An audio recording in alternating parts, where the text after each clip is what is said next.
Hello, everyone. Hope you're doing well. Today, I'm here with my good friend Alicia. Welcome to the show, Alicia. How are you doing this evening or good morning? I'm doing great. Thank you, Garrett. Yeah, when I was super excited for this interview because someone's good when they're recommended by at least three people, and she was one of those people. I was like, wow, that's amazing. And really doing some research beforehand, and she was definitely interviewed by different radio shows, CBS, NBC News. Like, wow, she is the real deal. So, thank you so much for your time, Alicia. I appreciate the invite, of course.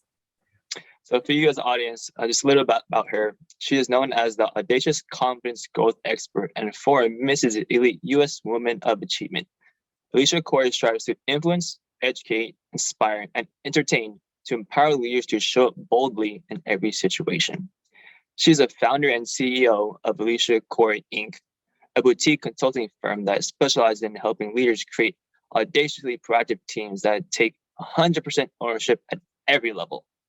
She produces and hosts a nationally syndicated podcast. Leading with Audacious Confidence is an author, speaker, actor, and web show host. Wow, that is definitely a plethora. Yes. So, Well, writing, I'm passionate about writing and speaking and just sharing my what I've gained over the years, wisdom that I've gained. So just how keep has doing the that. acting helped with your speaking and coaching? I'm Oh curious. my gosh, it has increased my level of confidence, first of all, and given me tools to also share with other people on how they can step out, because I'm all about stepping out. I know you said the word audacious like a million times, but step out boldly. That's all that means. Audacious just means being bold and stepping out. And so acting has really given me the permission to do things a little bolder, and then taken some of those tools and help my clients and also audience do the same. Was your initial coming into your career, was it initially going into acting or was it something else? But it just yeah. What was my initial, say that again? Coming into your career, were you initially coming in as an Oh, actor, or was that just I like a byproduct of what that skills you was a wanted to develop? byproduct. Acting was a byproduct. I mean, it's something that I always dreamed of doing, but it was never something I pursued. I actually studied fashion in college and got into the beauty industry. So I have been a professional makeup artist and hairstylist for about 18 years, and also doing professional styling work, mostly with women, wardrobe styling. And in the process of building my own personal brand for my business, well, I thought I was building a business brand, but I went to a personal branding coach, duh. So we ended up building my own personal brand.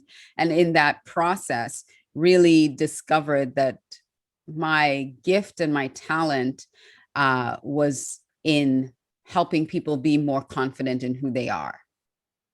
Wow. And so I just kind of continued to gain more tools in that tool bag. I have, as a makeup artist, I have a tool belt of brushes and different things that I use. So like becoming certified in Colby and becoming certified in predictive index, those were just more tools to my tool bag so that I can help people really become more of who they are and more bolder and more confident from the inside out. So I can do the outside. I can make you look amazing on the outside, but I also want to work on the inside. And so that's kind of the evolution of my career. Wow. That sounds pretty audacious to me. Yeah. Oh, what's your definition of leadership? So leadership is anyone who is willing to step up and take the initiative and problem solve. They want to take ownership, they want to take responsibility of the doing. So leaders don't necessarily have to be appointed, they can be self-appointed. So you can just take it upon yourself to take on the responsibility of getting stuff done. To me, that's leadership. It starts with self. I love how you mentioned that it's self-appointed. I know many times many people think of I have to be in this certain role to be the leader in order to do leadership things, but as you said, it's like you don't need to do it. You can just do it yourself. Yeah, exactly. If you're in a group, and I found this happening often, and I'll tell you a quick story about my daughter actually, but I find this happening often with me is I'll be in a group of people and we're trying to do something and nobody's stepping up to the plate to actually say, okay, let's do this way. Everybody's just throwing around ideas and stuff. And inevitably, and I'm not saying this in a boastful way, but inevitably, I don't like to like just sit around and talk. I'm a doer. So I'll just start doing and I'll just say, okay, let's do this. You do this, you do this. And I just step up and take and I try not to do, I'm very conscious about not stepping over on top of people and doing it. It's not like I come in and I try to take over the whole thing. It's just that it's innate in me now, just to say, okay, just to start organizing it in a way that we're productive and we're just not sitting around. And I sit back and I watch people for about 10 minutes. I'm like, nobody's taking the reins on this thing. I guess it's up to me, you know? And like I said, it's not in an arrogant trying to push people around way. It's like, I can see the solution. Mm-hmm. And if you can see a solution, step up and give your ideas, you know, step up and say, okay, I'm going to do this. I'm going to take the charge here. And I don't like being appointed president, or I really don't. It just ends up happening sometimes that I'm the chairperson of this, or because I do, and people recognize that I step up to do.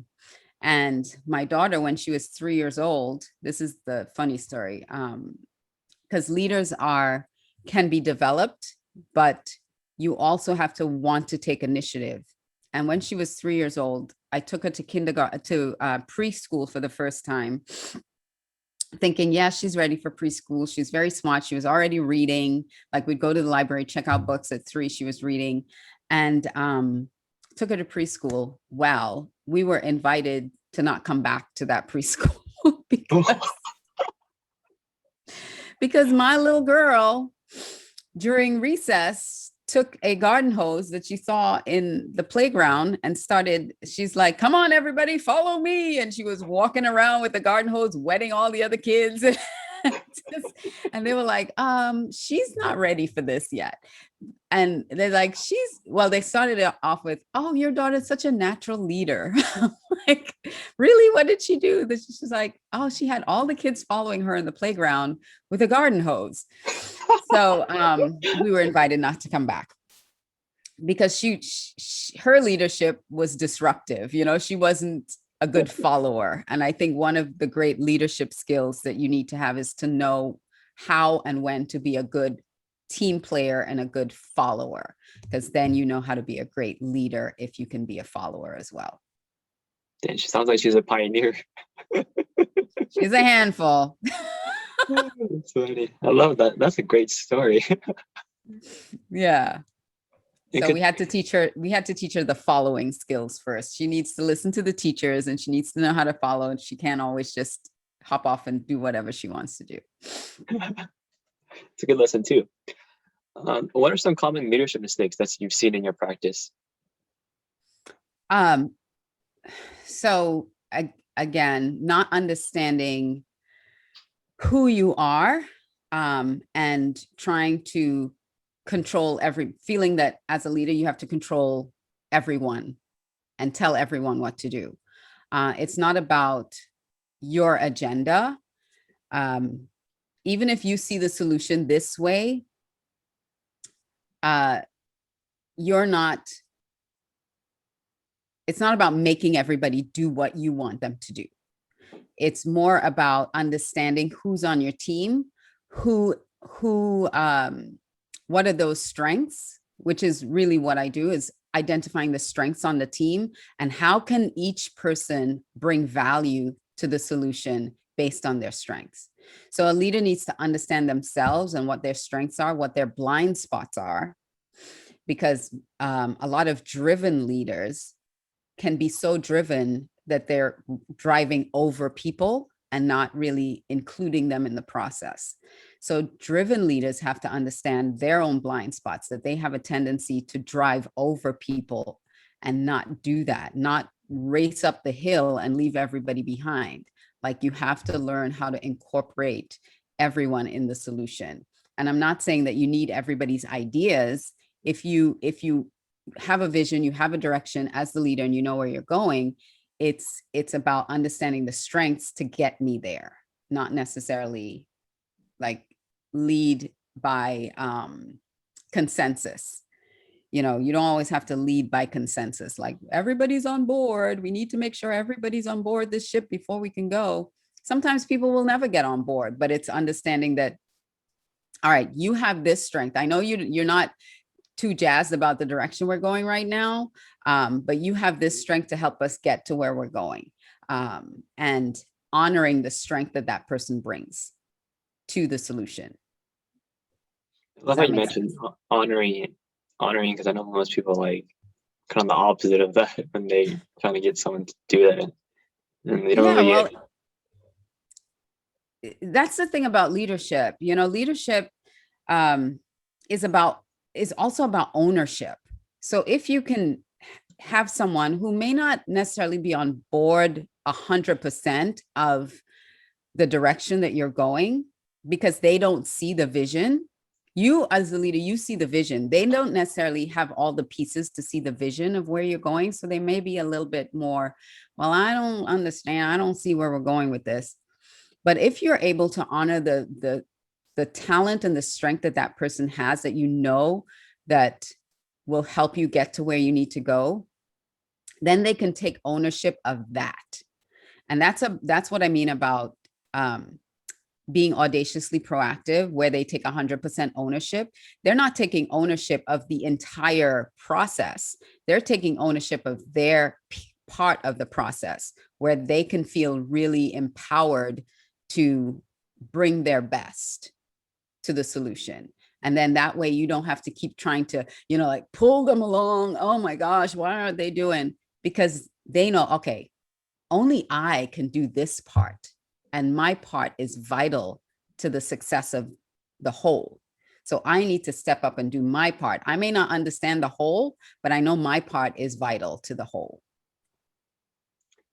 I know one of the things that you do in your practice is that you help leaders be more effective. What does that mean?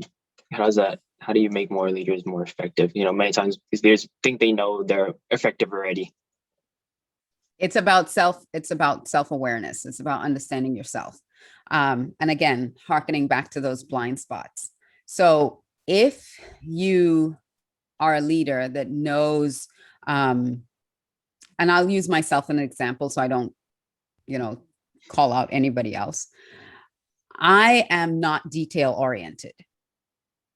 I'm very effective at big picture. I'm very effective at seeing the vision, seeing the solutions, problem solving, brainstorming. I excel at those things. Details are not my best quality, right? That's a blind spot for me.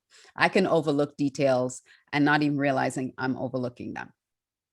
So as a leader, when I need to make sure I surround myself with people who do pay attention to details and bring those things to my attention, because when I have to it takes me more time when I have to pay attention to those details, and I procrastinate around having to do details. So anytime I have detailed work to do, it's not going to be as effective. So I'm not going to be as effective. So I need to make sure that I am delegating that to the person that I can trust, who is very detail oriented, and not bog them down with other things that they don't need to know right now. They need to focus on, okay, this is the project. You read through, you gather all the details, you make sure that, the I's are dotted, the T's are crossed, and I keep the thing moving forward. If I have to stop to do the details, I'm not being as effective as I can be. Hope that answered your question. On point. I'm definitely the same way. I'm like, oh man, don't give me the details, man. I'm not gonna do it as a perfectionist. I know. And that nothing is wrong with that. That's it. Again, it comes to you have to start understanding. And I don't call them weaknesses because it's not a weakness. It is how your brain is wired. Um, and so no matter how much you work on getting better at details, you're just going to frustrate yourself. Let me just say that you're just going to frustrate yourself. It's about understanding, okay, this not being detail oriented is actually a strength of mine because it allows me to focus on the big picture. It allows me to be in my zone of genius and do the things that I need to do to keep moving forward. And so it's really getting granular and understanding who you are and how you operate best in that zone of genius. And so that's why I use these assessment tools to help you really gain that knowledge of yourself so that you know where you need to focus your attention and to stop kind of spinning your wheels in the things that people think as a leader you need to do or know or be able to accomplish. So it's really stepping into and staying in what I call your superpowers or that zone of genius for yourself. Superpowers. I know sometimes in organizations we have those difficult conversations, those things that need to be brought up but aren't. Why do these happen, and how can a leader break these down? Explain that again for me in a little differently. Yeah. So, what are some reasons why organizations are afraid to have difficult conversations? Because they think, number one, people are afraid of confrontation. They think it's going to create an argument, when in fact, difficult conversations and confrontation is necessary to keep things moving forward. If you're not able to have, and we do a workshop on how do you have effective, difficult conversations, because people tend to think difficult conversations are always personality driven. They're always about your emotions or your feelings. And we take the conversation to a different level. When we're talking difficult conversations, we take it to a different level. So organizations don't like, or leaders in organizations typically don't like difficult conversations if they have not yet really dealt with their emotional intelligence around it and how to elevate the conversation beyond personality. So it's not, well, you don't like me, or you're just making my life difficult, or it's more about the task and more about what's not getting done or what needs to get done. And when you do some of these assessments, you're able to create a common language around things so that you're not attacking the person and you're really focusing on the either the task that was or was not completed or the results, and you're not actually attacking each other personally. That's so true. As you were saying that, when you think about it, I've seen that so many times where people, like, there's something going on, but they're like attacking the person. It's like, why didn't you da da da da da, instead of like trying to figure out like what was the actual issue. The actual issue was that the objectives weren't completely explained in depth enough. So there's a lot of like, right, there were gaps. Yeah. And so one of our methodologies is to really recognize gaps in communication, gaps in productivity, gaps in even roles. Like if your role, the tasks that you have to complete in your role is not in alignment with who you are. So my strengths are this, this, and this. I already told you I'm not detail oriented. If I was an executive assistant to someone and I had to pay attention to all those details, they would have fired me after the first week and it's not that I'm incompetent. I think I'm semi-intelligent. It's not that I'm incompetent. It's that the role that you have me in is not, does not align with the skill set or the strengths that I embody and I possess, that are innate to me, that are wired into my brain.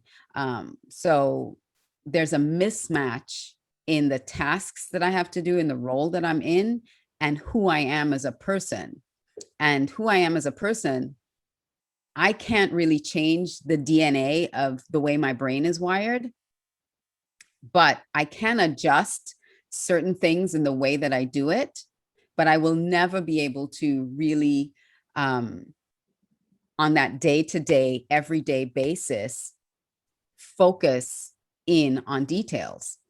And so sometimes there's a gap in that you just have someone in the wrong role. It's not that they're incompetent. You've just assigned them things that don't align with who they are and how they can accomplish those goals.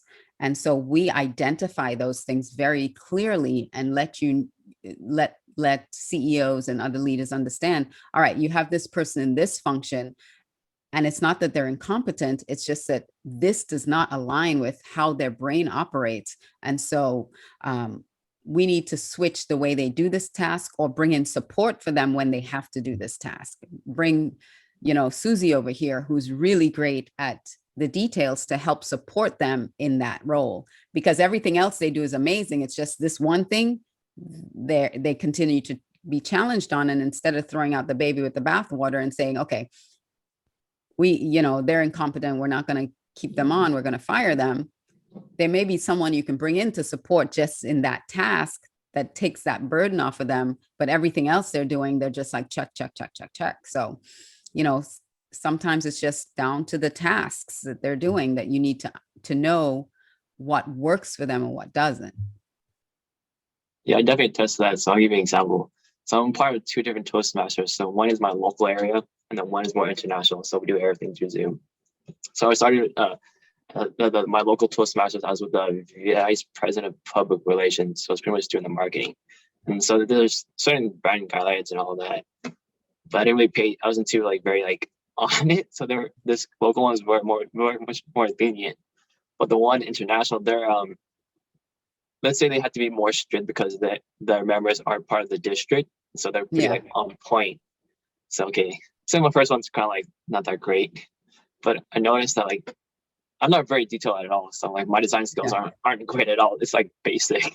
And so they're trying to attract more people. But as part of marketing, it's you need a really good design. And so when I was doing it, it's holy moly, I would literally need 9 revisions in order for them to okay. They would say it's go a little more to the left, make this font a little bigger. Oh my goodness, this thing is making me nuts. And it drives you crazy. Mm-hmm. Yeah, and it's not that you can't do it. And I want to make that distinction. It's not that you can't do details. You can do details. It's just not the most efficient use of your time, because it takes you more time to shift your brain into doing it. And it's exhausting. It's frustrating. And at the end of the day, you just want to take a nap because you're I can't even. And so we want people to be happy and healthy and efficient and productive, doing the thing that they're most, stay in your lane, right? They're most aligned to. So it's not that you can't do it or you don't want to do it. It's the way your brain is really wired to do it.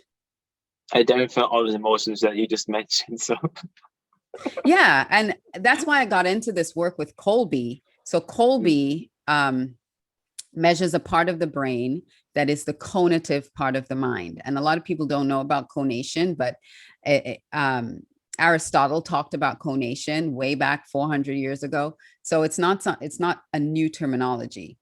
Now, the way our brains are wired, those are our instincts, how we are instinctively wired to accomplish and problem solve. And if we don't understand that about ourselves, we can continue to do tasks that frustrate us and cause us really mental anguish stress, a lot of stress in our brain, a lot of strain in our brains.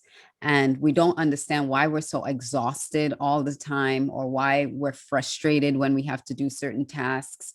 And it's because you're working against your natural grain. And if you keep doing that for too long, you will break down. You will have a moment of, I can't do this anymore. And it's not because you're incompetent. And that's what I want people to understand. If you're feeling that grind every single day against, like, you're going to work and you're doing things and it's like, I just want to poke my eye out with a fork, right? I've had those moments when I was in certain jobs. I'm like, I just want to why do I have to do this every day? And it's not you necessarily. It's just there's no alignment in who you are, how your brain was wired, and the tasks that you have to do every day. And that's one of the assessments, the Colby assessment that we do, that really allows you to understand that on a deeper level, and then gives you tools around, well, then how do I manage this throughout my day? Let's say I do have to pay attention to details at some portion of my day. How can I get through this without feeling like I have to stick a fork in my eye every day? And that's some of the consulting and the coaching that I and my team help you around that. That's interesting. Never heard of that one, but I'm definitely gonna check it out. Yeah, Kolbe, Colby. So I'm a certified consultant with Colby, and also, like I said, predictive index. What do you see organizations make mistakes when it comes to their hiring and their onboarding? Oh, wow. So right back to misalignment. So many times they hire the wrong people. They hire based on gut instinct, or they hire based on resume only. And they're missing that task oriented thing, that doing. Is that person really going to do the thing that you're hiring them to do? And that goes back again to the Colby, and it goes to predictive index. Not using the right type of assessment to understand how this person is going to be every day. And not only that, how do they fit into the team that I have right now? Because anytime you bring someone new into a team, or you lose someone on a team, the dynamics of that team changes. You may not believe that one person can make a big difference, but one person can make a big difference in a team. And they can either like throw vinegar in it, where the whole team gets sour, or they can bring honey to it, where it's just, so it's really, they don't take all those elements into consideration when they're hiring, to really do the upfront assessment work to make sure you're hiring the right person, not just from a team standpoint, but also that's going to execute on what it is you need. They don't write their job descriptions properly. So their job descriptions don't attract the right people. And then they don't do the right assessments. And on the onboarding process, they don't spell out what it is this person needs to do task-wise in their role. What is your job role? What are you required to do? And how, what are the results? Like, what are the results we're looking for from you that every day you're going to be required to do? I've been in job. I haven't had a lot of jobs because I've been a serial entrepreneur for so many years. But the jobs that I have been in, it's more like I throw you in there and you figure it out kind of thing. It's not really having those processes or procedures or things really in place in a job to let them know what success looks like in this job. Interesting. When it comes to hiring, do you feel like, because I've been in some interviews, I feel like a lot of these people who are hiring don't like really prepare beforehand. So I can notice that they're trying to think of a question to ask. Yeah, yes, you're absolutely right. So in our process, our hiring process, we do the pre-assessments, which is super helpful because you get to extract immediately people who just don't fit. So first we start with the job description, making sure that we're really targeting the right people. We have a job target profile that we're looking at, and anyone that does not fit within that job profile target, we can disqualify unless they have a specialized skill that we really want to take a look at.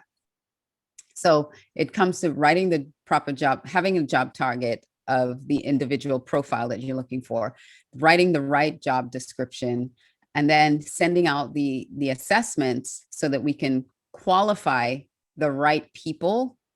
And then we have interview guides so that you don't have to come up with random questions. We have these interview guides that really help you based on what it is that you want them to do in the role and who they are. And then that way you can start really getting a feel for how this person is going to be in your culture, in your organization, and on your team, and that they really do have what it takes to be successful in this role.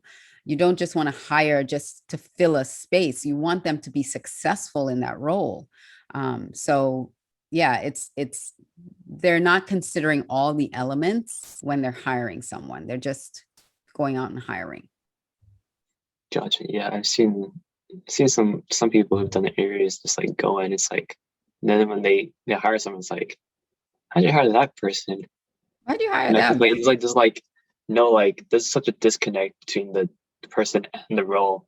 It's like yeah, and that's just my opinion. Because a lot of times when you hire based on gut, you tend to be, I think the statistics say you're like 85% wrong when you hire based on gut. And so getting the analytics, getting the data, people data analytics, it cuts that margin of error to I believe we go to 15% in that margin of error of getting it wrong. Because again, you're not, one of the misconceptions about assessments is that they're tests, and these aren't tests. A test implies there's a right or wrong answer. An assessment tells us what is. And when you have an assessment, people don't really know what is the right or wrong answer. Like they need to answer the questions truthfully and honestly, because if they try to answer it in a way, it doesn't serve them. It doesn't do them justice just because they want this job. So I'm going to answer these questions based on this fictitious profile that I think they don't even know how it's all going to shuffle out at the end. Because when you take these assessments, you really don't know what the result is going to be at the end of it. And we're not looking for, in the assessment, we're not looking to say that you are wrong or something's broken about you, or we're just trying to make sure that you're as successful as you possibly can be in the role.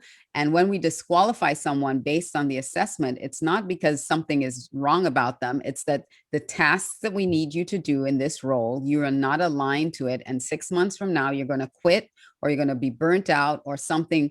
It's just that it's not in alignment with you. So I think when people use assessments the right way to hire, to onboard, and also in team development, in leadership development, it's not about saying that whether or not you're right or wrong. It's more about how can you be successful in this role and be happy and healthy. We're not trying to make you wrong for this. We're just trying to make sure that you are aligned to this, and it's not going to cause you and the organization pain in the long run. I love your emphasis about assessments. I mean, it's so underrated. So when people there's like so many assessments out there. When someone sees like assessments, like, oh, it's another ENFJ type of thing, so they just look at it, it's like toss it. But when you really look at it, it's like so many golden nuggets in it and how you behave, and helps you to really be more self-aware and really fine-tune your communication or behavior skills. Absolutely. And there are 3 different types of assessments that and we administer all 3 types. So the cognitive, everyone knows what cognitive is. It's your thinking mind. It's how you think and process your education that you've gained over time. So that's in the cognitive part of the brain. The next part is your affective. And you talked about behavior. It's your personality, your emotions, how you feel, your feelings. That's the affective. And that's what Myers-Briggs, you were saying, that's those types of personality type assessments. And then the cognitive assessment that I said, which is through Colby, and that measures how you do. That's your doing mind. That's how you problem solve. That's the action you take. So you can think one way, you can feel one way, but then how you do it is completely opposite. You can say, oh yeah, I can do that job. Oh yeah, I can data process all day long. Yeah, I can do that. So that is thinking and emotion. But then when we do the cognitive assessment and we look at that and we see, no, you cannot do data processing all day long. You are not detail oriented. You are random, in your actions. No, this is not going to work out for you. And you might feel offended at first and say, but no, I can do it. I can do it. And then later on, you persist and you get the job. And then a few months down the road, you're like, I hate this job. Why did I go for this? Because at the time your motivation was, I need money. So you were motivated to get the job and do and say anything that you could to get the job. But then when you realize, I hate my life, there's nothing you can do about it at that point, because you begged, borrowed, or stole to get the job. So we're trying to avoid that situation. We want you to be as successful as you can in the role that you're in, and bring the support that you need around that. And so anyway, I'm on my soapbox, and I feel like that is success. That is successful leadership. That is success, looking after your employees and the people on your team and making sure they can be as successful as they possibly can in their role, because then that makes your company successful. Love that. Kind of on top of this, what's one key takeaway you've gotten from being a leader? A key takeaway is compassion and empathy goes a long way. It's not always just about ticking a box or getting things done. It's taking care of the people in your charge with compassion and empathy. And I think those leaders are the most successful. Man, that was a great answer. I love how women leaders are, man. They're so tactical in their thinking. It's like, it's freaking beautiful. Oh, thank you. Thank you. That's a great compliment. Thank you so much. If let's say a niece or nephew, let's say around the ages of 10 or 12, they came up to you and asked you. Well, I have a son who's 13, so you can use my son. Oh, that's an example. If your son asks you, what can I do to be the best leader that I can be? What would you say to him? I guess along the same lines as I said before. Listen to people, be compassionate, have empathy. Again, listening skills are so important. And it's not just always listening to what is said, but read body language, read everything that a person is experiencing, because if you cannot lead with compassion and empathy, and at the end of the day, you'll be one of those leaders that nobody wants to be around, nobody likes, and you hate coming to work every day because you're there. They're going to hate coming to work because you're there. And you don't want to ever be in that situation where people don't want to be motivated by you. They don't want to do things for you and just give their best all the time, because you're the type of leader that encourages the best out of them. So that's what I would tell them. That's great advice. What's your favorite leadership book? My favorite leadership book. I guess it would be the 12 irrefutable laws of leadership by John Maxwell. There's so many though, if I had to pick one, I would choose that one. Yeah, that one's good. It has a lot of good nuggets in it. It's straight to the point. It covers everything. So, oh, that's great. Where can our viewers learn more about what you do? And do you have any events or workshops coming up? So I don't have any events or workshops on the horizon, because I do specific work for companies. But a couple things. They can go to alicia360.com and connect with me on all platforms there. They can go to my website. It's aliciacouri.com, and get resources. And also, if they want to know more about their confidence and how to build it, I have a free gift. It's if they go to audaciousconfidence.com. And I know I've given you all these resources, but everything is actually on that alicia360.com. But if they go to audaciousconfidence.com, just click on the top right in the drop-down menu of the websites. You'll see it listed there. They can watch a video and get a free download of my 7 secrets to audacious confidence. So they can get that as a free download, and they can watch the videos for free on that. Awesome. So I'll put the links in the video notes below. Again, Lisa, thank you so much. I've learned definitely a lot, and I'm looking forward to watching the replay again. All right. Thank you, Garrett. I appreciate the opportunity, and I look forward to you being on my web show. I'm definitely looking forward to it. Okay. Right. Stay safe, healthy, everyone, and we'll see you guys next time. Bye.